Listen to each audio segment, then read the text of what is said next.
Welcome to Feral Nightmares, where true crime and true supernatural collide. Hi! Welcome to Feral Nightmares with your hosts, Tay and Binks. All right. Okay, we did not plan that little hi. It just happened. It happens. It's Yeah. okay. We run on the same wavelength. Yeah. Like, what was going through your head? Like, we were just both ready to, like, get this We're ready done. to get this done. Mainly Yeah, so we can have a 3-day break from Yeah. 4-day break from each other. I mean, I love you and all. I love you too, but We've spent a lot of time together in the Yes. last, like, week. yeah, I think it was the 60 plus hours at our day job. And then you were here on Sunday recording. Yeah. So, And then we had 2 days at work. We were supposed to record yesterday, but we needed a break. Nah, not we. You got sick. I was sick yesterday. I literally slept all day. I mean, I woke up at 8:30 yesterday morning. decided this ain't the vibe. Texted you and was like, everything hurt. My sinuses hurt. Like, just a horrible headache. 10 o'clock, I went and laid back down. Yep. I did not get out of my bed until 5 p.m. And I slept the entire time.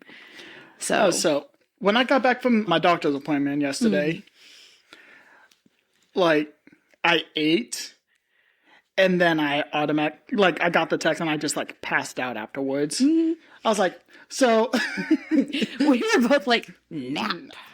I mean, like, I wanted to get it done yesterday just because that, like, was the most convenient. Right, we would have had more time away from each other. We would have more time away from each other. But at the same time, after, like, all the the last week, what we did last week, plus the 2 days, I was wanting a day off. We need a day off. We needed a day off. And we earned it. We earned it. Because it is so hot outside. You got to watch how you talk to me now. Oh, yeah. And also, guess who is going to the psychologist to get tested for ADHD? that bitch. This one. Finally. Yeah, I just Finally. need to set up the appointment. Okay. Are you going to do that or do I have to do it for you? No, they just reached out to me today about it, and I'm just going to have to get back to them about, like, time and When? date. Yeah, I need to know, like... You need to know what our work schedule is going to look like. Yeah, I need to know what our work schedule is going to look like. So, and that is... set. Like, if they're open on the weekend, then that's fine. That would be great. That'd be fine. That'd be great. If they are, let me know. So I can go get tested too. I'm going to see if I can do it on Monday because I have off that day. 6-day weekend. Yes, asshole. It's fine. That's fine. So, are you ready? I am. Are you ready to be thoroughly disgusted? I am always thoroughly disgusted in something. No, this is going to be you might not stay for dinner. We may not have to feed you today. I'm already not going to have to stay for dinner. As I said, I'm dog watching. Oh, yeah. I got a hyperactive puppy at the house that I am watching while my mom and her boyfriend are out of town. So, yay. Yay! You're going to have fun this weekend with all the fireworks and one very anxious dog. Benadryl, just saying. Oh, yeah. No, I'm already planning on drugging their asses, like, at the beginning of the day. And then, like, towards, like... Every 4 hours. Yeah, no, drug their asses. Benadryl Layla, like Tater's mom Benadrylled him. Oh, yeah. He was a coworker of ours. Who was allergic to Benadryl. And slept for like 16 hours straight. I am so jealous of that fucker. We're glad you're okay, but dude.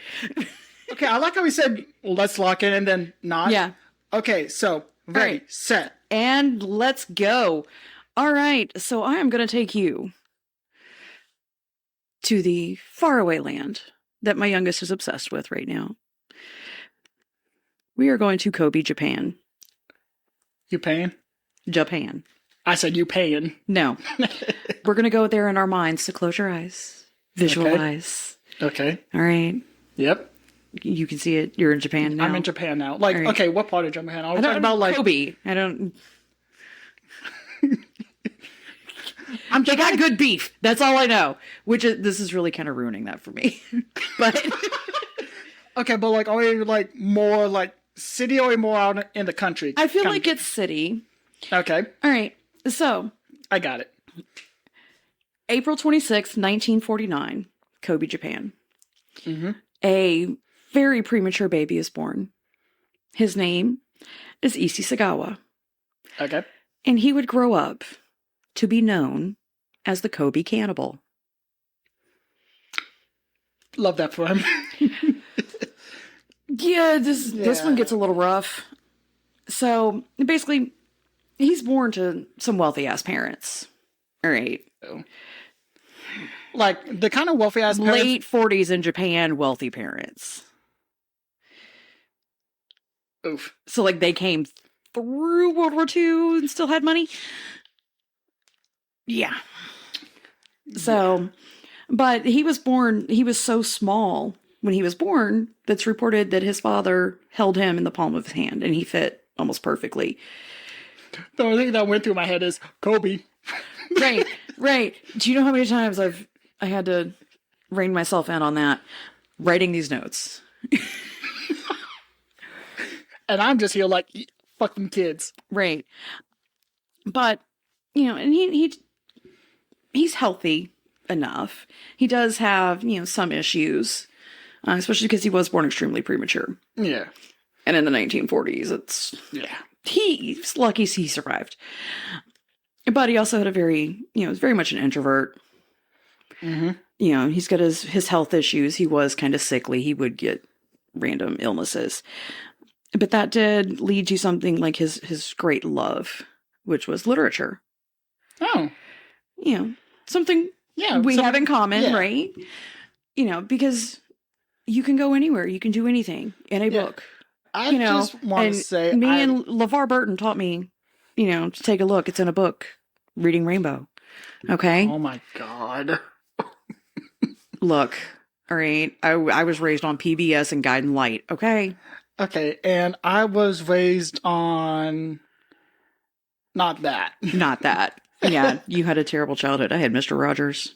Oh, fuck off. I had Sesame Street, LeVar Burton. Okay, I had Sesame Street, but Bob Ross. Yeah, you did got Bob Ross. Mm-hmm. Look, I don't remember much of what I watched when I was a child. I remember Barney. And that was it. And Thomas. And Thomas, yes. Those are the only two I remember. Anyway, so like he loves books. He loves stories. And that's great. Yeah. Well, there's a few things that kind of start to be a little off about him. Okay? Like, he's in first grade, 7 years old, roughly, and he happens to look over to his classmate. Yeah. His male classmate. And I'm assuming, like, the school uniform was shorts, like the button down. Like, I'm getting, like, the traditional, like, Japanese schoolboy, like, attire. Yeah. Yeah. And he looks over at his classmate, and he looks at his legs and sees his thigh. And basically goes through, that's a nice looking thigh. I want to bite it. Okay. I want to eat it. 7 years old. Look, the thing that went through my mind is, like, he said, look at as a kid, like, he's like, I'm going to bite it. Yeah. Right. He did not. He thought about it. Look, I'm not going to judge it. Okay, like, the eating the thigh, but, like, there are just some times where you just look at something and just... Something you just want to bite it, right? Yeah. So... But not in a cannibal way. Anyway. So, he manages to not bite his classmate. Good on him. Snaps for him. But, as he gets older, he's becomes more introverted. And, spends more time in his books. And because of the culture that he was raised in, very conservative culture. Yeah. He's not told, basically, the birds and the bees. And what's going to happen with his body when he hits a certain point. So when he hits puberty and starts getting hard-ons, he doesn't know what to do with it. So he forces his dog to lick it. So he commits bestiality by middle school. Yeah. I have no words. Yeah. Yeah. I have none either. Choices were made. Yeah. Yeah. So we're going to flash forward about 10 years. Thank God. Thank God. And he is attending the, is it Waco? W-A-K-O? Waco? Waco? Yeah. That feels right. That feels right. University in Tokyo. Mm-hmm. So now we're in the city. Right? Okay. Big time. And he's 24 years old. Well, Issei's got a type. All right. He likes Western women. Tall, blonde. Okay. You know, what most men go for. Everything I'm not. But he ends up following, spots a German woman and follows her home. And she goes to her apartment and she goes to bed. Yeah. He breaks into her apartment. And his plan, which he did not succeed in, was basically while she slept, he was going to slice off part of her butt to eat. Okay, And sneak away. I want to know what the thought process was behind that. He wanted to touch the butt. He wanted to eat the butt. He wanted to eat the ass. Yes. Eat the booty like groceries. Mm-hmm. Okay. So, anyway. I just saw that like little. Yeah. So yeah, she woke up with him like standing over her, freaks the fuck out, as she should. As she should. Contacts the police, he gets arrested. Yeah. And he is charged with rape. Okay. He did not admit his true reason for being there. Because how do you tell the cops? I wasn't gonna fuck her, I was just gonna eat her in a non-sexual way. I'm sorry, that one got me dead. I know. So I was gonna eat her out. Not sexually. That way. Not sexually. Not that way. So 1977. Okay. A couple years later, he moves to France for his PhD in literature. Because that's what he's studying, right? No, like, I know that, but like, he got charged with rape. With rape. And Daddy got him off, I believe. Not that way. Not that way. Daddy's money. So I want to say he served a little bit of time, but not a lot. So he was able to get his undergrad, and I'm assuming his master's, and then he's headed off to Paris to... I'm assuming everything kind of got like swept under the rug. Right. So he goes to 1977, he moves to Paris. Yeah. To get his PhD in literature at... I'm getting ready to have to talk French, so give me a second here. Is it going to be like me with Russian? No, because I can actually do this. So... I love that for you. Right. So he goes to France to get his PhD in literature at Sorbonne. Okay. And he develops a routine once he gets there. Because he's in France. He's with the Western women that he finds attractive. Lots of blonde Parisian women. But because he is so insecure in himself. Okay. And so introverted.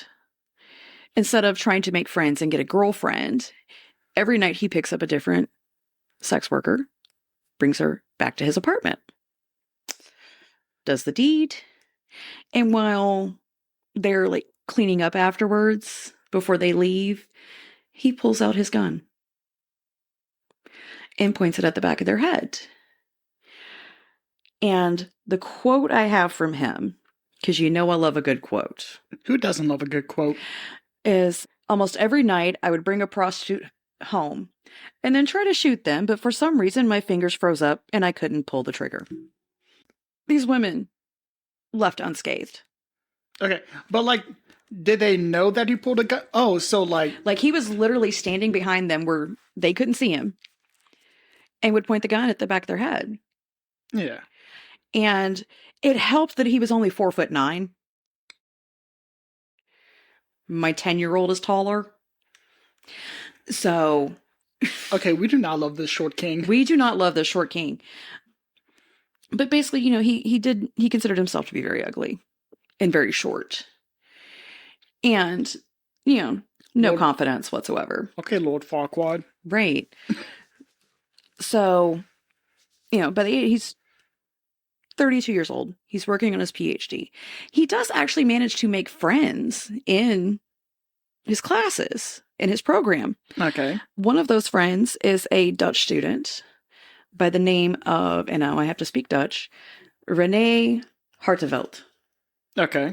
Now, René was genuinely his friend. Yeah. She would come over and they would translate poetry and have dinner and Like, honestly, that sounds like a fine-ass date. right. All he had to do was be like, hey, girl, Hey, girl, you wanna? me and you can do a little nibble. Problem such break skin. Whatever. Let me eat you out. This time sexually. Right. So here's the thing. Renee is a Dutch woman. Yeah. She is 5'10". She's 25. Dutch women are beautiful. She would come over and they would read poetry and have dinner and all of these things. Okay, like, if someone was like, hey, you want to read poetry and have dinner, I'll just be like, you got to give me a ring as well, because that sounds like... Right. Like, I know, especially for you, if a guy can come up and was like, hey, do you want to come over to my house and read the Odyssey? If you like it, then you should have put a ring. Right. Like, you got to... I know how to get you. You got to put a ring on me at that point. Especially if he wore plaid and had red hair. And a bubble butt. Bubble butt. Gentlemen, Bubble butt. Zach has a type. I do not... He wants to be able to, pick somebody up doing uppies. Anyway, so Renee's genuinely a friend of his. Yeah, like... Right? Yeah. So what she didn't know is every time she would come over, Wait, does he pull the same thing? he would pull the gun out. Her back's turned. She's like at the sink washing her hands before dinner. He would pull it out. And he could never do it because he's like, that's my friend, right? That's my girl. Can't do it. Okay, so he's like 4'11", like... Not 4'9". 4'9". 4'9". 4'9", and she's like 5'10". Yeah. I can only like She imagine... fucking yeeted his ass. Look, I can only... I could yeet his ass. I can like imagine like a fucking almost like taller pointing gun, just like he can't. He's not even aiming like straight for. He has to be like Up. On June 11th, 1981, Issei invites Renee over to translate some poetry. okay. She sits down at the desk. She's got the book in front of her. And, she's reading. Yeah. He pulls out his gun. And it basically goes through and said, now or never. And he pulls the trigger and shoots her, killing her instantly in the throat. No. He fainted. Murders her and fainted. I mean, like, I feel so bad for Renee. Right. But like the beauty of it, she didn't know what happened. Okay. Like, it was instant. She's gone. Yeah. Like, She went out reading poetry. you know what? Like, at least, like, that's the only like real silver lining. Is that she did not. She did not deserve She that. she didn't deserve it. Two, she didn't know what happened. So like, that's the only. That like, is the only silver lining. Okay, So, but like, also, how much of a fucking pussy do you have to be to like to faint. to faint while you do that? Like, Oh, no, because this man, it gets worse. Okay? scale 1 to 10, how bad? He's the Kobe Cannibal. Okay, I know that, but like, He only had one victim. oh, This motherfucker faints from the shock of killing her. Well, he comes to, and he's like, all right, I can carry out my plan, right? Rapes her corpse. Tries to bite into her butt cheek and like rip out a chunk with his bare teeth. His teeth weren't strong enough. So he goes, I'm sorry. I'm sorry. are you good now? No, don't like. This is why girls choose the bear. Right. Right. Yeah, so his teeth aren't strong enough, so he goes to his kitchen, he grabs a knife. Knife's not sharp enough. Well, then he has to go to the store. Wait, one sec.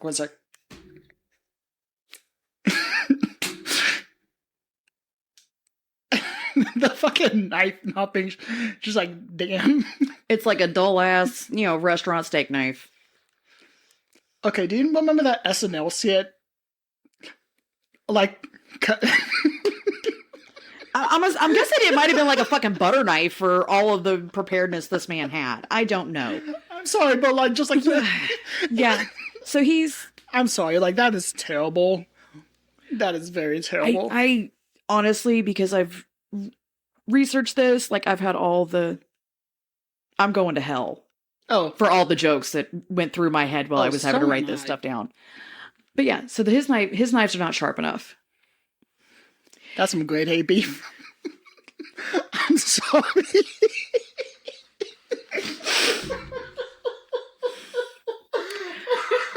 So I'm joining you on that bus. Yes, you are. So he had to go to the store because he's not like our girl Krista. He didn't have anybody he could borrow a meat cleaver from. He had to go buy one. You also need to have one friend where you can borrow a meat cleaver from. Seriously. Seriously. Cup of sugar, meat cleaver, tarp. Anyway. Bleach. Right. So he goes to the store, he buys a meat cleaver. He comes home and starts to essentially, what is the word I'm looking for? Dismember? Butcher? Okay. Because, and I'm just going to kind of give you a rundown. He ate her breast, face, feet, thighs, and neck. He tried eating her butt, but said that it had the fat was similar to corn. I'm not going to lie. I read that and I was like, what the hell? And like, I rubbed my butt to see if I could feel it. Don't know. And of course, because he is a bit of a snob, he decided he was going to eat her clitoris as well. But he had to swallow that whole because she was on her period and he didn't like the smell. And in various stages of butchering her, he took photographs. Okay. Okay. So now he had her for a couple of days, dismembering, eating, and then he tried to dispose of her. And I'm probably going to butcher this, but he put what remained of her in 2 suitcases and carried them to the Bois de Boulogne. Yeah, that's as close as I can get. Sorry, France. Park. Okay, but they're not going to be as offended as the Russians. BOIS, Bois, Bois. de, Bois de. Boulogene. My brain wants to say baloney. I know that's not it. Boulogne? I don't know. I took Spanish in high school, y'all. Same. Anyway, so he goes to this park with the 2 suitcases and gently puts them into a lake. Okay, what? Wait, in broad daylight? Broad daylight.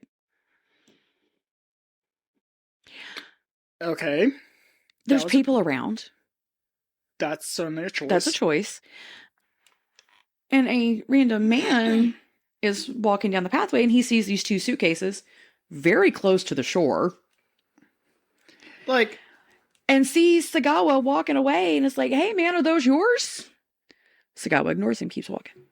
So this guy wades in like ankle deep, pulls the suitcases out. He thought he was being a good Samaritan. Right. He was like, what the fuck's in these suitcases? Right? Curiosity, man. It's killer. You gotta know. So he pulls them out and finds what is left of René. Yeah. Notifies the authorities, all of that. Sagawa gets arrested 4 days later. And, he was held for 2 years Okay. awaiting trial. But daddy's money buys really good lawyers. So Fucking daddy's money. I know. I wish I had some. Yeah, I'm going to butcher that too. Oh, the judge's name. So, but he was found legally insane. Okay. And unfit to stand trial. And the French judge, Jean-Louis Brugier, ordered Close. that Issei Sagawa be held indefinitely at a mental institution. Okay. So, here's the thing. He is deported back to Japan. Yeah. And he is committed to the Matsuzawa Hospital in Tokyo. Okay. The doctor clears him. Said he was sane. Definitely paid off. His sexual perversion was his sole motivation for murder. In France, the charges are dropped and the documents are never sent to Japan. So France says he's insane and has to be committed indefinitely. Gets deported to Japan. They don't send the paperwork with him. Like, is it just me or do you, like, smell foul play as well? You're not getting into that? I honestly, you have to wait until you see how this all plays out. Okay. So give it a minute. I'll give it a minute. So yeah, Japanese authorities never get the money.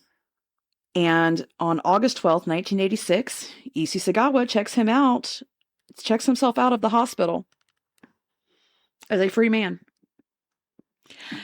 Now, while he was in the hospital, he became a macabre celebrity.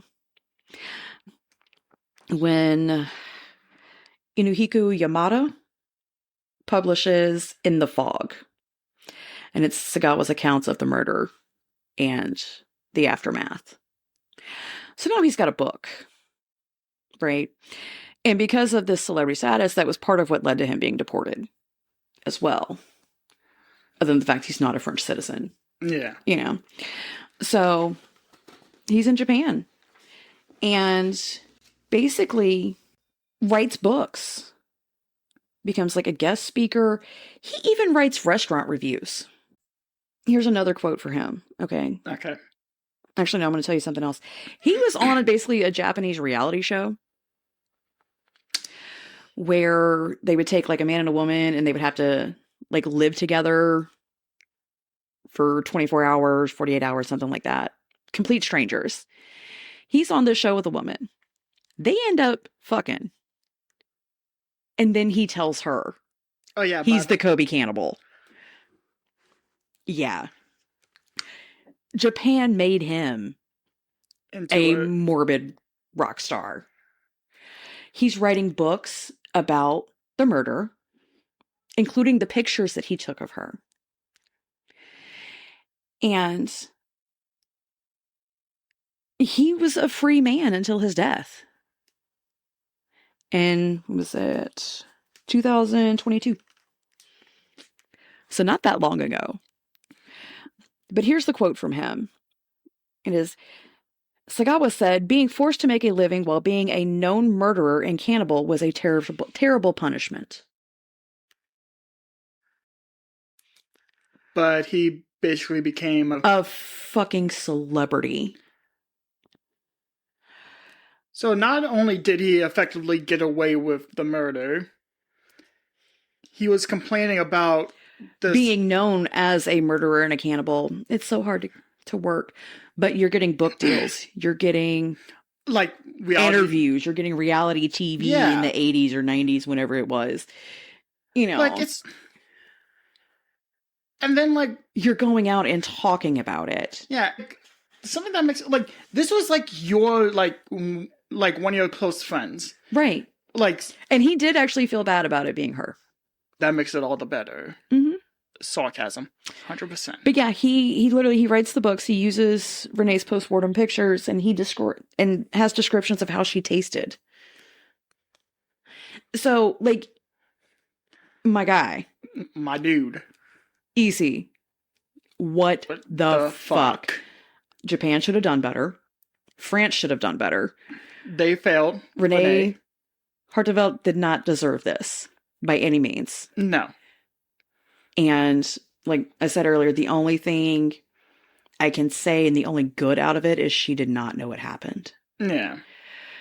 But her family knows what he did to her. And then for them to, like, know that he's a fucking celebrity. Yeah. So that, my friend, and it actually, there was a lot of a kerfluffle over him not being in prison and him being a free man. I mean, yeah. So, but yeah, that's the Kobe Cannibal. Whew. And I don't know if I'll be able to eat steak now. Or at least for a little while. Oh, I'm definitely going to be able to eat some steak. I had some last night. Fajitas. Nice. All right, Zach, tell me a story. Okay. Are you going to creep me out? Am I going to have nightmares? Probably not. No. Knowing what you have to deal with on a daily basis. Yeah, you. I was going to say you kids. Speaking about children, this is going to be a nice short and sweet segment. We are going to discuss about one of the most persistent urban legends this current age, the age of the internet. We're going to be talking about the Black-Eyed Children, also known as BEKs. Or I just call them BEKs. I'm sorry. All right, that sounded a little Klingon. I'll accept it. I'll accept it. I'll allow it. Like, I did show you that picture of me, right, where I look like a fucking black-eyed kid. Oh yeah, you did. Anyway, like, as I got a special talent. Anyway, being a fucking creepy bitch. Yes. Now I know where your children get it from. Yeah. Especially the little one. She got baked in. Am I crazy?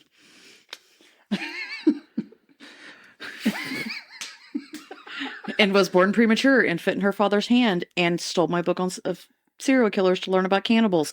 I'm really worried. Yeah, we're probably gonna have to do a segment on them. Look, at this point, I have already told both of my children, who I love dearly, they're going to end up on a true crime podcast.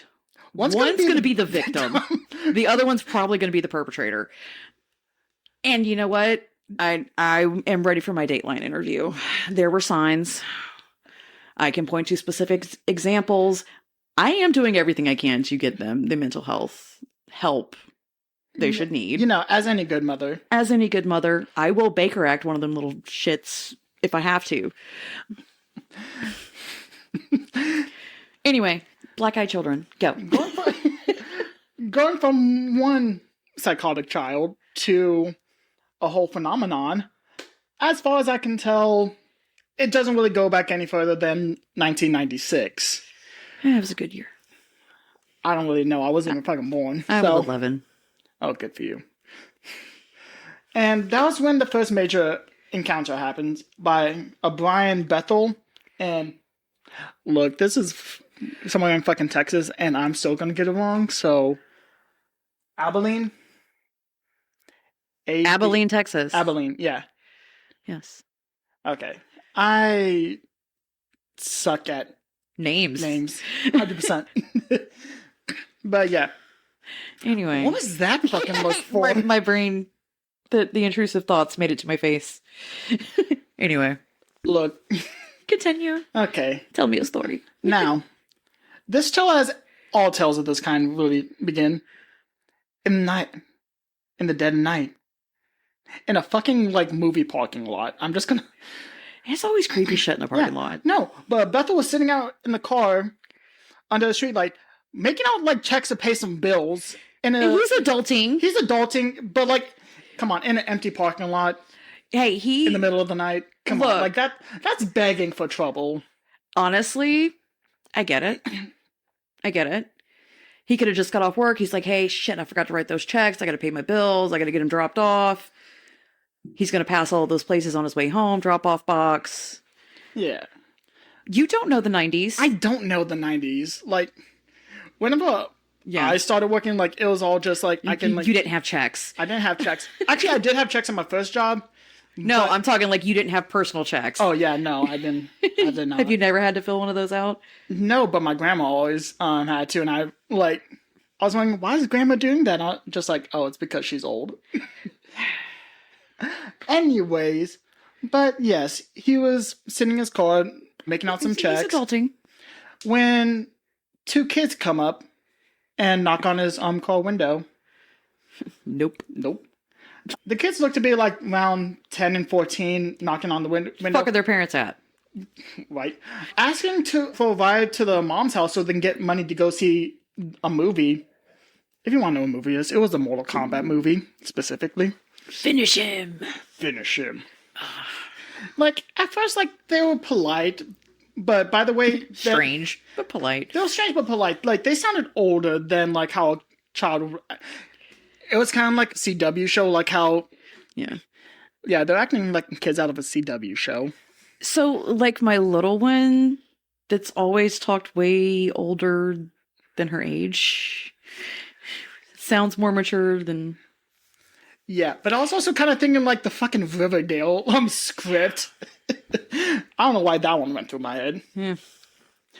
But Bethel noticed like the time, and he realized that there was already like the last showing of the movie, and when he noticed that, guess what he also noticed? What? Solid black eyes on the children. Oh my god. Okay, like... Fuck them kids. Fuck them kids. Fuck them kids. I will pump their ass. No, because you got to get out your car to punt them. Oh, yeah, true. Crank that window up, baby. Crank that window up?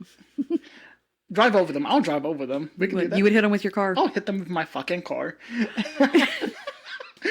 And, like, when he... Fuck them kids, and fuck you too. Pretty much. Really glad I didn't do the original story. Oh, yeah, no. That would have been horrible. That would have been terrible. That would have been terrible. We had to... Like, thank Yeah. God. Anyways. Thank God that's going to be its own episode. Yeah. But I got a lot to say about that one. Anyway. After noticing the eyes, that's when he started feeling like a crushing dread. And like the kids, like they keep on like wanting, like insisting, just like let me in the car. Let me in. Give me a ride. Come on. You know you want to. Yeah, exactly. And like fucking peer pressure from a 10-year-old and a 14-year-old. I mean, my kids. Fucking kids. Anyways, like, and they kept on saying stuff like, "We can't come in unless you tell us it's okay. Let us in." Fucking vampires. All right. I'm gonna be getting to that. Don't worry, I'll get to that little thing. Just saying. And like any reasonable person, he rolled up his window. He noped the fuck out there. And noped the fuck out there. You know what?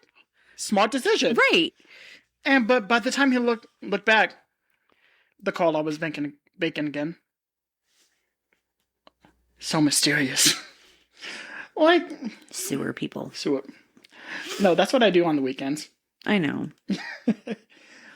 But, okay, so this event took place in 1996, but he didn't really talk about it until 1998, and that's when he kind of posted it on a forum, like, Supernatural forum, like, with some friends, but I couldn't really find it, so. The early days of the interwebs. The early days. That AOL dial-up. Traumatized.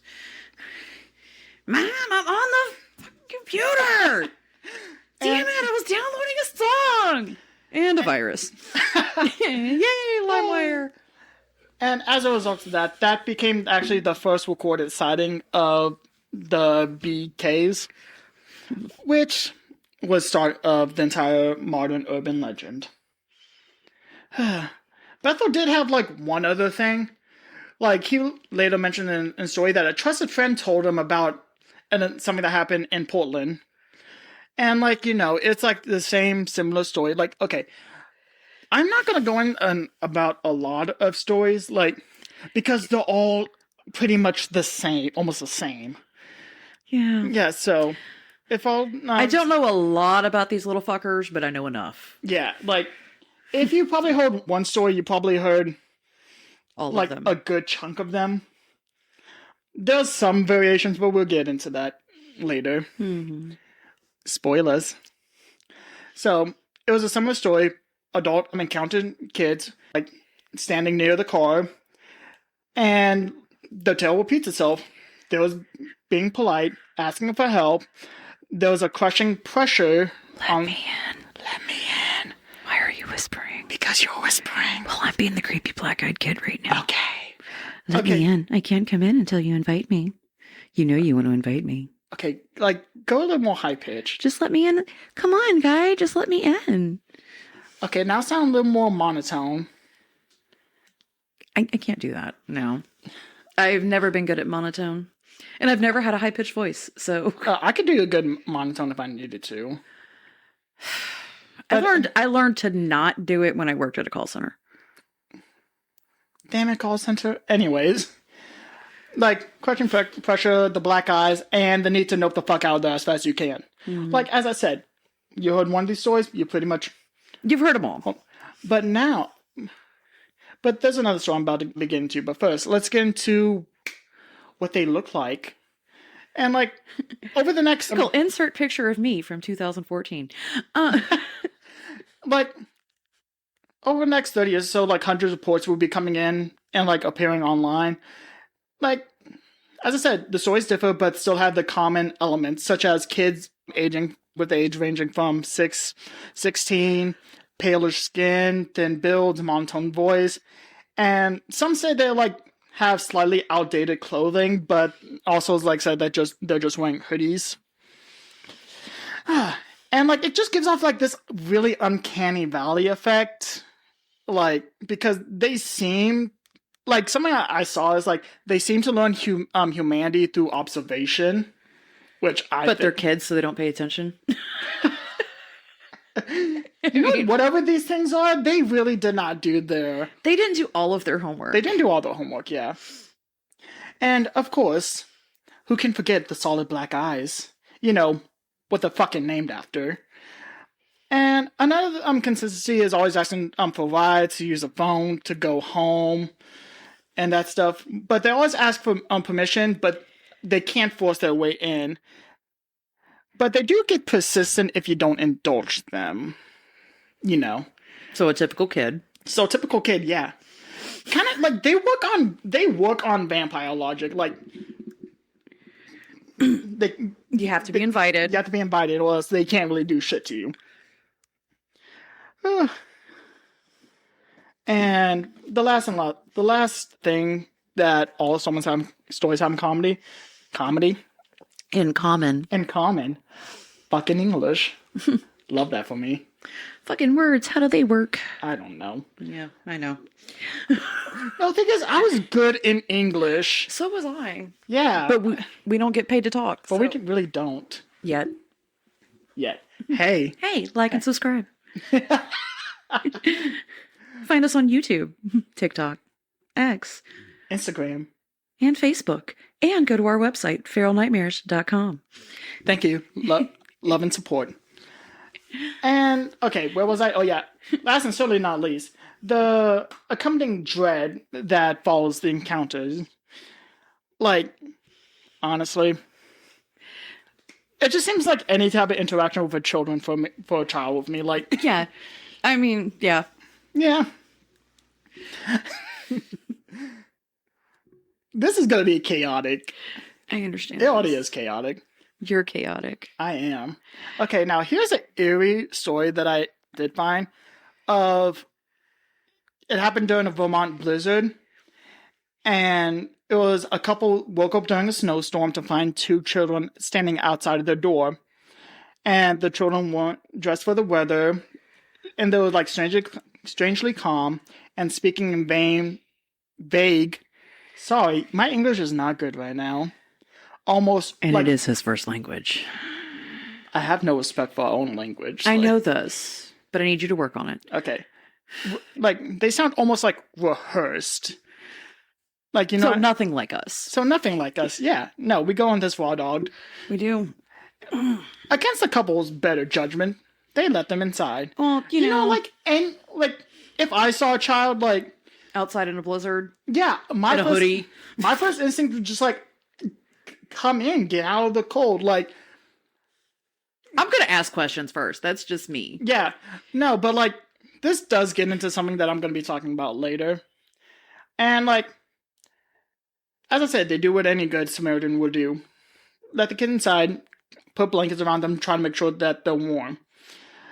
But the sense of unease that they have, like, never went away. And at some point, it just got impossible to ignore. And, like, the other stories, they notice the black eye. Like, the thing is, how do you not notice the black eyes first? Like, you only notice it after they're already inside. Like, that's just me. Because they were, okay. They were more concerned about, like, their well-being. Yeah. And the fact that they were underdressed for the weather.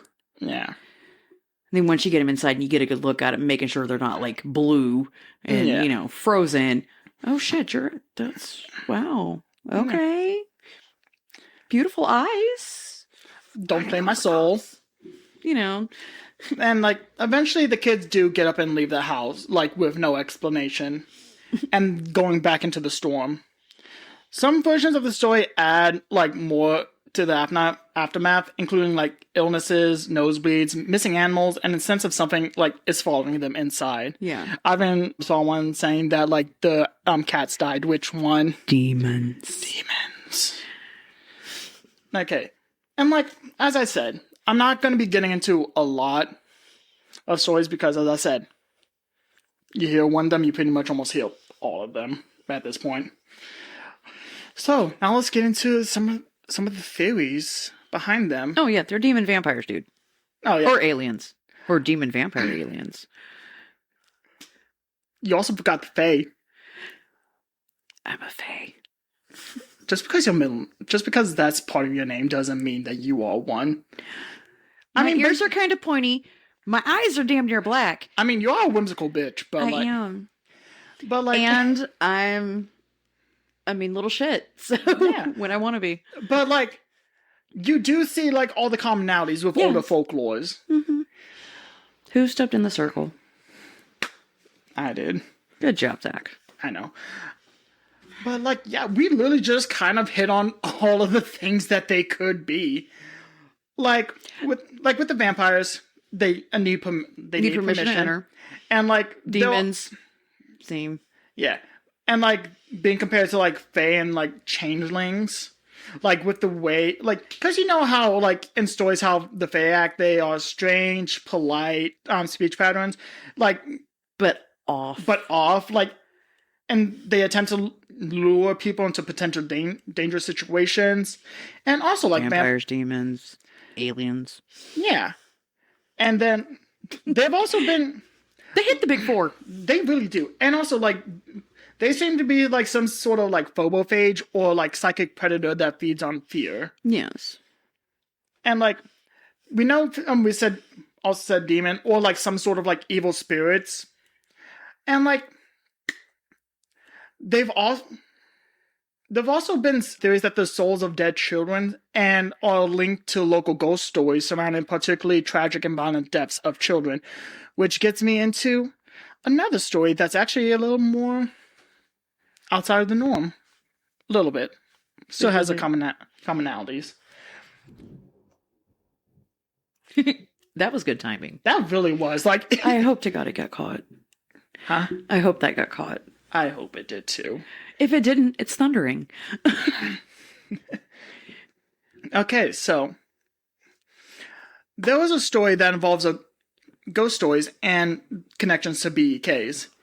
In 2014, Lee Brinkley, a British singer and paranormal investigator, spoke about investigating rumors of BEKs in Canuck Chase, where a mother and daughter were walking down the street and heard screaming and spotted a child walking alone.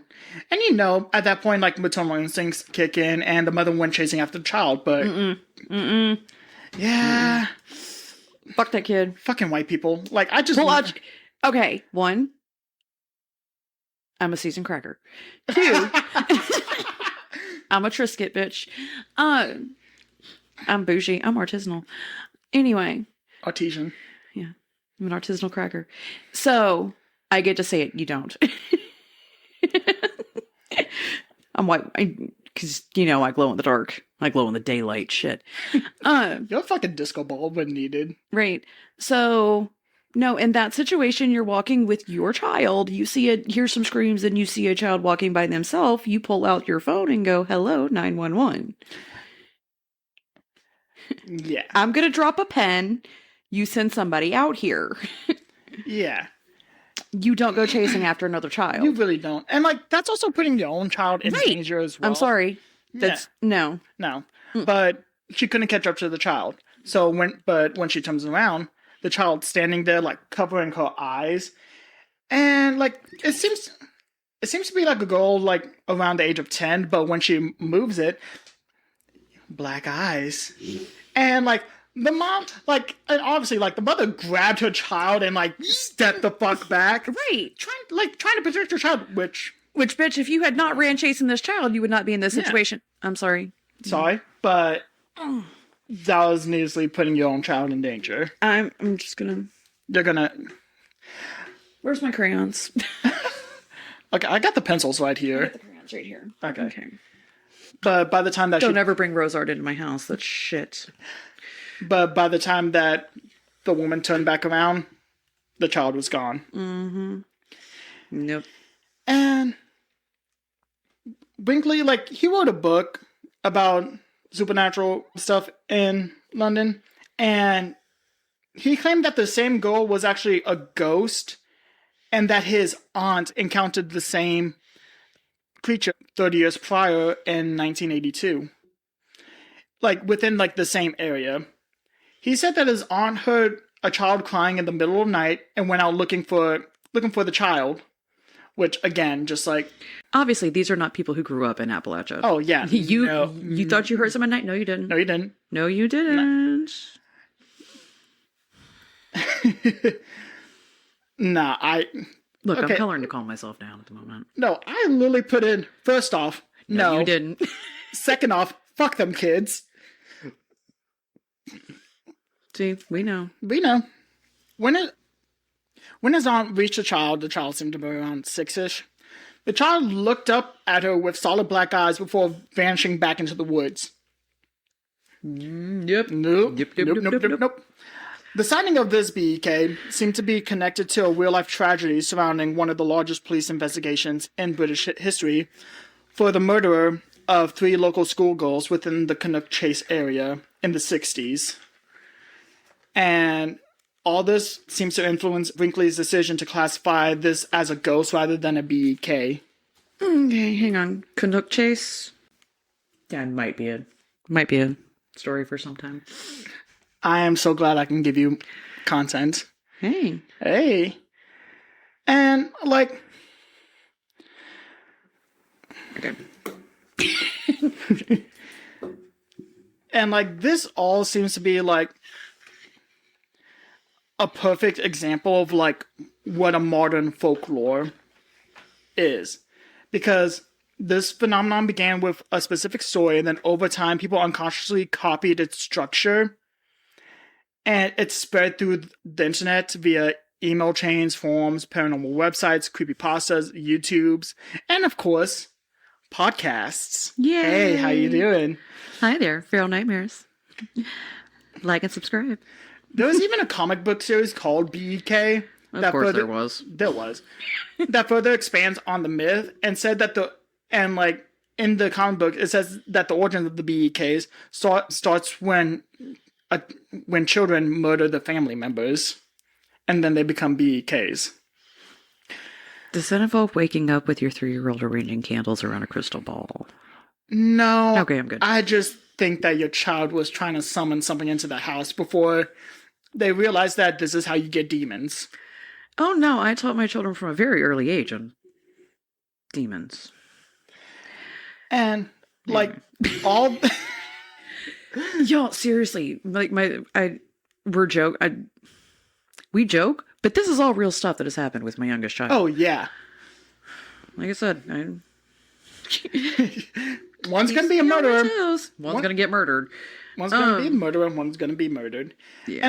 And all this, just spread and reinforced the legend, which gave rise to these many offshoots of the BEKs, while still, maintaining like the core principles that we discussed earlier.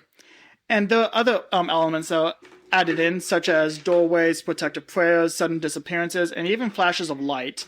There's even a Reddit story where saying that they're radioactive, and after this woman encountered some BEKs, she developed symptoms like nosebleeds, Radioactive. yeah, and she Radiation poisoning. Yeah, radiation poisoning. That's the words I'm looking for. And she went to get it checked out, and she was diagnosed with skin cancer. Okay. And like as I said earlier, like all this stuff just seems to be like an amalgamation of ancient like motifs instead of like its own true like thing. It just seems like an amalgamation of like different folklores. It's the millennial Dracula. It's the millennial Dracula. And like honestly, I think these stories are interesting because they tap into like the twisted idea of childhood innocence. Yes. Like we see childhood as like innocent, vulnerable, and like to an extent you pure. need to protect them. Like you need to protect children. And like whatever these entities are, they exploit that need to protect the children. Yeah. And they prey upon protective instincts around children. They turn childhood innocence into something remote and manipulative. And they turn human empathy into a liability. Yeah. I mean, good for them. I mean, good for them. Like, good hunting strategies. I mean, yeah, if you're gonna... That actually brings me into something interesting. They're fucking psychic vampires. That's what they are. That could be something. No, I mean, literally, because a psychic vampire feeds off of your energy. And especially fear and like as I said stress and all of that. As I said earlier, like some sort of phobophage. Yeah. And like that actually reminds me of an anime that I watched called Frieren Beyond's Journey Zen. Because in there are demons that are so removed. Like they took human appearances to try to deceive and get closer to humans in order to eat them. And in one episode, like there was a demon child that, okay, so this is all based off like D&D style fantasy. And like, so the party was going to kill it, and they tried saying, wait, I have a mother, but... No, bitch. Nope. Like, they don't understand, like, they just didn't understand the concept of a mother or empathy, and no, that's what people say in order for, like, someone to try to spare their life. And like, usually don't. I have kids. Don't have kids.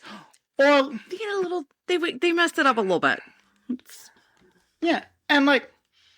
Whatchamacallit? And like, that just like...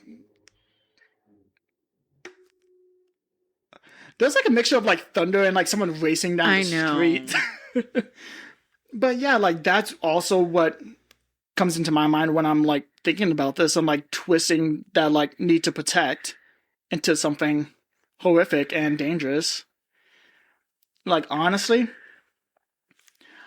I kind of like think of it as more of an amalgamation of like different folklores. I mean, it's very interesting, but I stand by my previous statement that fuck them kids. Fuck them kids. That is a pretty good sentiment to have overall. Fuck them kids. I love my children. I love some other people's children. I promise. I mean, I don't have kids myself, but I'm a pretty cool uncle. You really are. Yeah. So, yeah, that's my story for today. Yeah, fuck them kids. Fuck them kids. So yeah, that's...